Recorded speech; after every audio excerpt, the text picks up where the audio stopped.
안녕하세요. 최양석 원장입니다. 오늘은 자가늑연골 코 수술의 안전성과 마취 방법에 대한 주제로 이야기를 해보는 시간을 가져보겠습니다. 코 수술 시 가장 좋은 재료라고 하면은 물론 이제 코 안에 있는 비중격이나 귀연골을 써서 수술을 한다고 그러면 가장 좋다고 할 수 있습니다. 하지만 재수술과 같이 비중격이 없는 경우나 아니면 첫 수술이지만 비중격이 굉장히 작아서 사용할 수 없는 경우, 또 구축이나 염증 때문에 굉장히 강한 힘으로 코를 지지해 줘야 될 필요가 있는 경우에는 자가늑연골이나 기증늑연골 사용을 권유드리고 있습니다.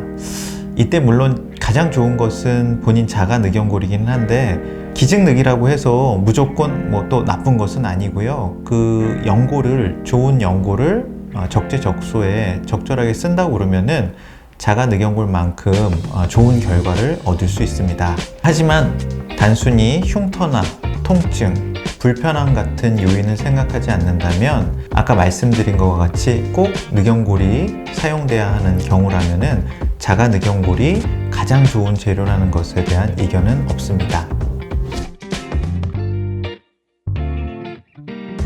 사실 흉터가 눈에 띄게 보이거나 뭔가 이상하다고 느껴질 정도의 흉터는 아니라고 보셔도 괜찮습니다. 하지만 이제 이거는 주관적인 의견이고, 또 환자분들의 피부 상태에 따라서 그 흉터도 다르게 남기 때문에 상담 시에 집도하실 원장님과 한 번 더 이야기해 보실 것을 권유드립니다. 전문의 선생님들마다 절개 방식이 좀 다르겠지만 일반적으로 늑연골을 채취할 때 절개의 길이를 많이들 궁금해 하시는데, 절개의 길이는 얼마나 많은 연골이 필요하느냐에 따라 달려 있습니다. 정말로 연골이 작게 그리고 얇게만 필요하다고 하면은 1cm만 째고도 늑연골은 충분히 채취 가능합니다. 그렇지만 이제 보통 우리가 얘기하는 코를 높이면서 밑으로 내리고, 특히 구축이 있는 분들 같은 경우에는 연골을 조금 더 많이 채취하고 두꺼운 연골을 채취하게 되기 때문에 이 절개선 자체가 조금 더 길어질 수 있습니다. 그때는 보통 한 2cm 정도, 그래서 평균 한 1.5에서 2cm, 필요한 경우에는 그것보다 조금 더 많이, 아니면 불필요한 경우에는 그것보다 조금 더 적게 절개선이 들어간다고 생각하시면 됩니다.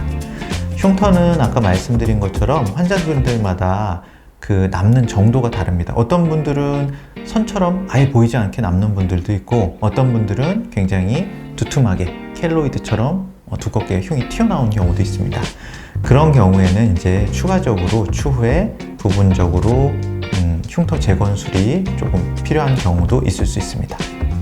통증 같은 경우에는 대부분 많이들 걱정을 하시는데, 이런 뻐근한 느낌과 그런 아리아리한 통증은 한 3주에서 한 달 갈 수 있습니다. 하지만 굉장히 아프고 움직이기 힘든 통증 같은 경우에는 급성으로 며칠만 지나면 대부분 해결되기 때문에 생각보다 통증에 대해서 많이 호소하시는 분들은 없다고 볼 수 있습니다. 자가늑연골을 채취할 때 전신 마취가 훨씬 더 안전한 수술이 아니냐, 이렇게 많이들 물어보시는데, 전신 마취가 필요한 수술은 아닙니다. 간혹 환자분들께서 이제 수면 마취가 더 무섭다고 하시거나 전신 마취를 원하시는 경우에는 전신 마취로 진행을 하긴 하지만, 일반적으로 코 수술 마취 방법과 같이 수면 마취로도 충분히 진행이 가능합니다. 마취 방식이 차이가 나는 이유는 여러 가지 요인이 있겠지만, 가장 큰 것은 이제 수술 시간과 숙련도가 가장 큰 영향을 준다고 생각하시면 됩니다.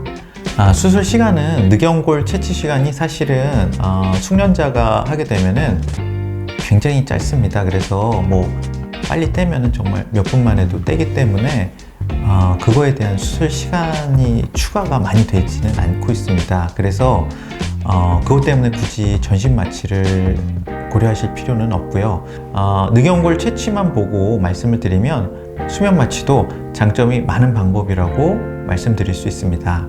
흔하지 않지만 우리가 늑연골을 채취할 때 그 밑에 폐를 싸고 있는 막을, 물론 이제 저는 그런 경우는 없지만, 그런 경우에 이제 폐를 싸고 있는 막 자체를 찢어서 폐를 싸고 있는 막 사이에 공기가 들어가서 폐가 팽창한 걸 막게 되는 기흉이라는 부작용이 생기기도 합니다. 근데 그런 경우에 자발호흡을 하게 되면 발견도 훨씬 더 빠르고 폐가 훨씬 더 많이 팽창할 수 있기 때문에 그로 인한 부작용이 훨씬 적게 나타나는 마취 방법이라고 할 수 있습니다. 와핑을 얘기하시는 환자분들은 정말 공부를 많이 하시는 환자분들이라고 할 수 있습니다. 자가늑이 정말로 다른 재료에 비해 튼튼하고 다 좋은데 딱 하나 와핑이 생길 수 있는 그런 단점이 있습니다. 그렇지만 이 와핑이란 것은 무조건 생기는 것은 아니고요. 늑연골을 보통 채취를 하게 되면 우리 폐를 싸고 있는 연골이기 때문에 약간 휘어져 있는 모양입니다. 근데 그 휘어진 부분을 고려하지 않고 늑연골을 잘라서 쓰게 되면은 당연히 휘어진 모양대로 늑연골은 구부러지게 됩니다. 이것 때문에 이제 코를 수술해 놨는데 추후에 연골이 휘어서 코가 틀어진다던가 아니면 코 안쪽에 뭔가 튀어나오면서 코를 막는다던가 이런 부작용이 생길 수 있는 것을 와핑이라고 할 수 있습니다. 하지만 와핑은 코크스 재료를 사용하기 위해서 늑연골을 채취한 다음에 다듬는 과정에서 휘어짐이 적은 부분을 정확하게 파악해서 조각을 하고 또 적절한 두께를 유지해주면은 와핑 형상을 막을 수 있습니다. 또 와핑을 일어나지 않게 연골이 휘어짐을 방지하기 위해서 우리가 보통 칼집을 내면서 스코어링이라고 하는데 이 칼집을 내서 연골을 펴주는 방법도 있고 심한 경우에는 연골을 덧대고 맞춰서 두 개를 휘어지지 않게 만들어주는 것이 수술의 숙련도라고 할 수 있습니다. 아직까지 자가늑을 써서 와핑이 돼서 코가 휘었다 이런 분은 없으니까 그런 부분은 걱정 안 하셔도 될 것 같습니다. 당연합니다. 모든 환자분들 수술에 항상 최선을 다하고 있습니다. 제가 첫 수술 환자분, 재수술 환자분들께 한 번쯤 드리고 싶었던 말씀인데 수술 시간이 길다고 수술을 꼼꼼히 한다거나 잘하는 것은 아닙니다. 오히려 이제 수술 시간이 짧은 경우에도 굉장히 좋은 결과를 내는 경우가 많고요. 짧다고 대충 하는 게 아니라 그만큼 출혈이 많이 되지 않았고 그리고 또 결과도 잘 나왔기 때문에 수술 시간이 짧다고 보시면 됩니다. 수술실은 완벽하게 소독하고 무균 상태로 관리하지만 수술 시간이 길어지면 길어질수록 조금의 확률이라도 공기 중에 오염에 노출될 수도 있고 또 그것으로 인한 염증으로 이어질 가능성도 있습니다. 환자 한 분 한 분 수술에 최선을 다하고 정확하고 꼼꼼하게 집도하면서 환자분의 코가 개방된 상태에서 공기 중에 노출되는 시간을 줄이는 것이 중요하다고 말씀드리고 싶습니다.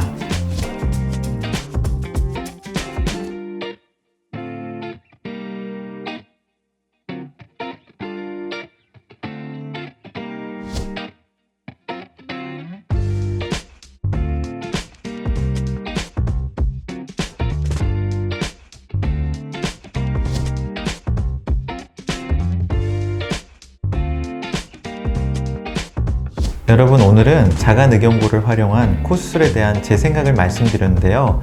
도움이 되셨으면 좋겠습니다. 도움이 되셨으면 구독과 좋아요를 눌러주세요.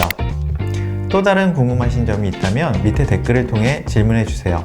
최항석 원장이었습니다. 감사합니다.